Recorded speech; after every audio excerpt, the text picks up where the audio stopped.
আসসালামু আলাইকুম। আরবি কিচেনে সবাইকে স্বাগতম।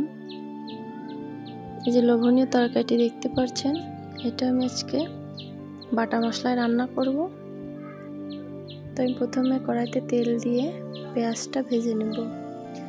মাছটা হলো কান মাগুর, আমরা যেটাকে বলি কান মাগুর। তো পেঁয়াজটা হালকা ভাজা হলে আমি বাটা মশলাটা দিয়ে নেব। এখানে আমি বেটে রেখেছিলাম আদা, রসুন, জিরা, শুকনো ঝাল আর এলাচ দিয়েছিলাম অল্প একটু, সাথে একটু পেঁয়াজও দিয়েছিলাম। সব একসঙ্গে আমি বেটে নিয়েছিলাম। তো বাটা মশলা দিয়ে ভালোভাবে কষিয়ে নেব। মশলাটা এমনভাবে কষাবো যেন মশলাটার কালারই পরিবর্তন হয়ে যায়। এ পর্যায়ে পানি দিয়ে আমি আবারও কষাবো, পানিটা শুকিয়ে ফেলবো একদম।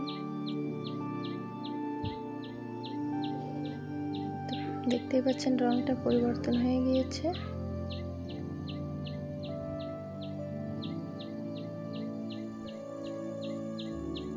এই পর্যায়ে আমি মাছ দিয়ে দেব।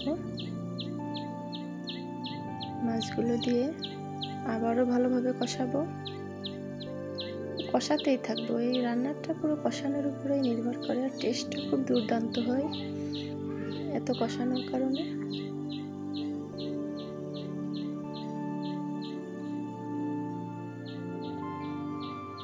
এক একজন এক একভাবে রান্না করতে, এই মাছটা আমি অনেকক্ষণ যাবৎ কষাই, মানে কোনো মাংস আমি এত কষাই বলে আমি মনে করি না। এটা তো একটু টেনে টেনে দেওয়া, যে কারণে সম্পূর্ণ দেওয়া সম্ভব না, ভিডিওটা বড় হয়ে যায়।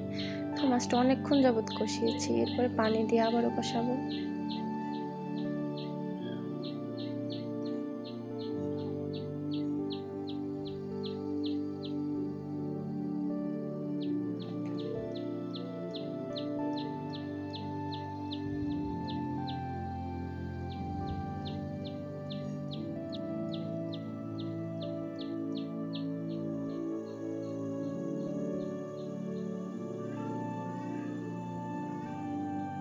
কাঠের জালের হিটটা একটু বেশি হয়, গ্যাসের চুলায় এতটা হিট হয় না।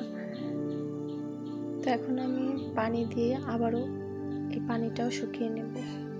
পানিটা জাল হবে, তেল ফুটে উঠবে, তারপরে আবারও নাড়াচাড়া করব।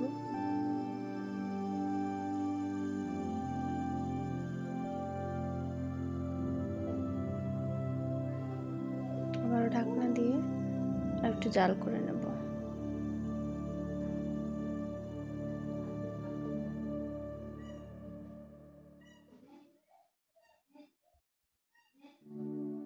কষানো কমপ্লিট। এখন আমি ফাইনাল যে পানিটা, ঝোলের পানি, তো ওইটা দেওয়ার পর এই অবস্থা হয়ে গিয়েছে কমপ্লিট। দেখতেই পাচ্ছেন রংটা কত সুন্দর এসেছে, মাশাআল্লাহ, খেতেও দারুণ হয়েছে।